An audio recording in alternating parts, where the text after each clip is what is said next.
தமிழ் சினிமாவின் ஆகச் சிறந்த நடிகரும் புதுமை இயக்குனரும் ஆக்ஷன் திரைப்படம் ஒன்றில் ஒன்றாக இணைந்தாங்க. அவர்கள் 2 பேருமே அதிகம் பயணப்பட்டிராத பாதையில் கைகோர்த்த போது தமிழ் ரசிகர்களுக்கு கிடைத்தது ஓர் கேளிக்கை காவியம். 1969 நவம்பர் 9 வெளியாகி 50 வருடங்களை நிறைவு பண்ணது பொன்விழா காணும் அந்த திரைப்படம் சிவந்த மண்.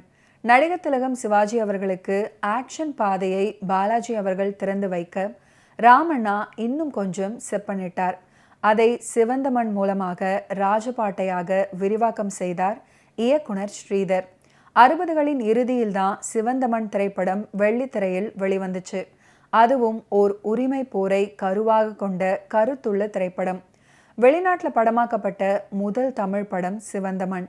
மெல்லிய உணர்வுகளை சித்தரிக்கும் படங்களை இயக்கி கொண்டிருந்த ஸ்ரீதர் அவர்கள் முதல் முறையாக ஒரு பக்கா ஆக்ஷன் கமர்ஷியல் படம் ஒன்றை இயக்குனாரு.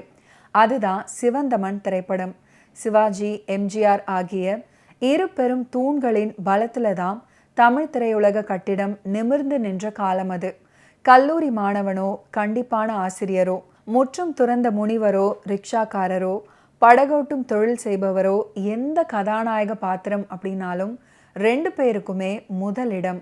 இருவரும் இல்லாத படங்கள் உண்டென்றாலும் அவை அங்கொன்றும் இங்கொன்றுமாக சில படங்கள் தானே. அப்படி இருந்த நேரத்தில் தான் எம்ஜிஆர் அவர்களை வைத்து இயக்குவதற்காக அன்று சிந்திய ரத்தம் அப்படின்ற படக்கதையுடன் மக்கள் திலகத்தை அணுகினாரு இயக்குனர் ஸ்ரீதர். கையெழுத்தாகி படப்பிடிப்பும் நடந்தது. என்ன காரணத்தாலோ மக்கள் திலகம் படத்திலிருந்து விலகிவிட திரைக்கதையில் சிறு மாற்றங்களை மேற்கொண்ட இயக்குனர் நடிகர் திலகத்தை அணுக சிவந்த மண் திரைப்படம் உருவானது. இந்திய மண்ணை தாண்டி வெளிநாட்டு மண்ணிலும் வேகம் பிடித்தது இந்த திரைப்படம். சுவிட்சர்லாந்து, பிரான்ஸ் நாடுகளிலையும் அங்குள்ள ஆல்ப்ஸ் மலையிலும் படமாக்கப்பட்டது. சிவாஜி, நம்பியார், முத்துராமன், ரங்காராவ், நாகேஷ், ஜாவர் சீதாராமன், தேங்காய் சீனிவாசன் அப்படின்னு நடிகர் பட்டியல் நீல. காஞ்சனா, சச்சு, சாந்தகுமாரி, டிவி குமுதினி அப்படின்னு நடிகையர் பட்டியலும் நீளமாக போனது. MS விஸ்வநாதன் அவர்கள் திரைப்படத்துக்கு இசையமைச்சிருந்தாரு. N பாலகிருஷ்ணன் அவர்கள் ஒளிப்பதிவு பண்ணியிருந்தாரு. தன்னுடைய முதல் படத்திலேயே வெற்றி வாகை சூடியவர் ஸ்ரீதர். நெஞ்சில் ஒரு ஆலயம் படத்தை எடுத்த அவரு முதல் படமானது சோகமாக முடிய வேண்டாம் அப்படின்னு கருதி தேன் நிலவு படத்தை ரிலீஸ் பண்ணிவிட்டு அதுக்கப்புறம்தான் நெஞ்சில் ஒரு ஆலயம் திரைப்படத்தை ரிலீஸ் பண்ணியிருக்காரு. காதலுக்கு எடுத்துக்காட்டாக அது என்றென்றும் களத்தில் நிற்கிறது. சரி, சிவந்த மண்ணில் அப்படி என்னதான் விசேஷம் அப்படிதானே கேட்குறீங்க? நிறைய இருக்கு, வாங்க பார்க்கலாம். தமிழகத்தில் இருக்கிற வசந்தபுரி சமஸ்தானத்தில் போர்ச்சுகீசியர் தங்கள் ஆதிக்கத்தை நிலைநாட்ட முயற்சி செய்ய அதற்கு அங்குள்ள திவான் உதவியை நாடுகிறார்கள். அதற்கு பலனாக திவானை மன்னராக்குவதாக வாக்களிக்க மக்கள் எதிர்ப்பையும் மீறி திவான் உதவி பண்றாரு. திவான் எதிர்ப்பவர்களை இரக்கமின்றி கொள்ள ஆனந்தின் தந்தையும் துப்பாக்கி சூட்டில் இறக்கிறார். இன்ஸ்பெக்டர் ஜெனரல் சந்திரசேகரின் மகனான பரத் சுவிட்சர்லாந்தின் பெர்ன் பல்கலைக்கழகத்தில் முதல் மாணவராக தேர்ச்சி பெற ஜூரிக்கில் வசிக்கும் வசந்தபுரி இளவரசி தினசரி பத்திரிகையில் அதனை கண்டு பரத்தும் வசந்தபுரி சமஸ்தானத்தை சேர்ந்தவர் அப்படின்றதை அறிந்து பாராட்ட போகிறார். அதுக்கப்புறம் காதல் வயப்படுகிறார். இளவரசி சித்ரலேகா தன்னை வசந்தி அப்படின்ற சாதாரண பெண்ணாக அறிமுகப்படுத்தி கொள்ள காதலர்கள் 2 பேருமே ஆல்ப்ஸ், பிரான்ஸ் அப்படின்னு பறந்து திரிகின்றனர். ஆல்ப்ஸ் மலையின் சிகரத்தில் அழகிய ரைன் நதி ஓரத்தில் மாலை பொழுதில் மயங்கி திரிந்து மகிழ்கின்றனர்.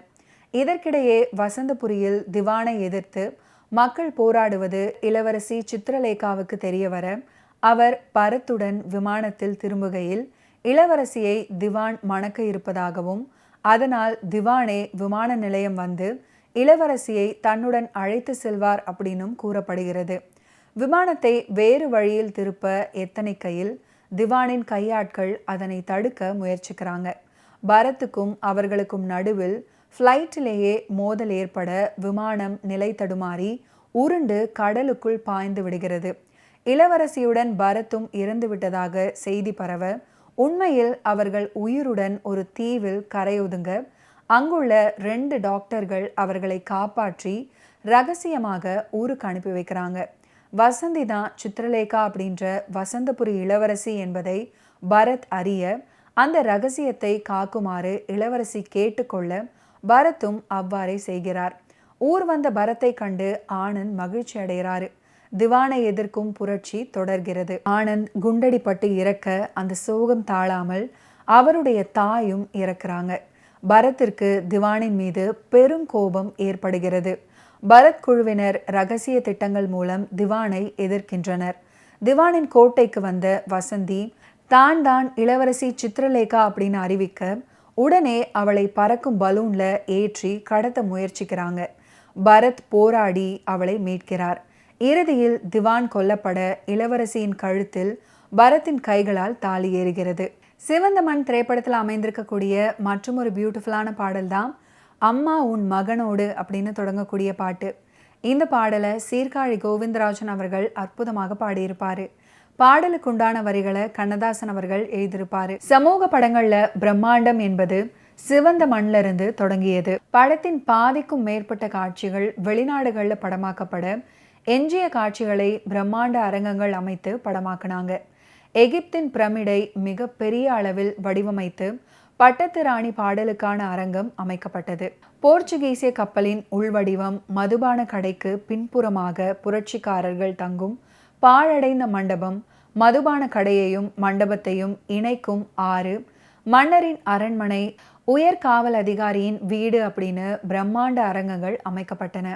மிக முக்கியமாக வாகினி ஸ்டுடியோவில் 6 செட்டுக்காக பிரம்மாண்ட தொட்டிகள் கட்டப்பட்டு தண்ணீர் நிரம்பியிருந்த நிலையில் தொட்டியில் உடைப்பிடித்தது. தொட்டியில் நிரப்பப்பட்டிருந்த 2 லட்சம் கேலன் தண்ணீர் ஸ்டூடியோ முழுக்க பரவி வடபழனி சாலை முழுவதும் ஓடியது. மீண்டும் இரவு பகலாக தண்ணீர் நிரப்பி செயற்கை ஆறு உருவாக்கப்பட்டு படப்பிடிப்பு நடந்தது அன்றைய நாளிதழ்களில் செய்தியானது. ஓகே வியூவர்ஸ், இன்னைக்கு நிகழ்ச்சியில் நடிகர் திலகம் சிவாஜி கணேசன் அவர்களுடைய ஃபிலிம் கெரியரில் நடந்த பல இன்ட்ரெஸ்டிங்கான விஷயங்களை நீங்கள் பார்த்து தெரிஞ்சிருப்பீங்க. மீண்டும் அடுத்தடுத்த எபிசோட்ஸில் சந்திப்போம். நன்றி, வணக்கம்.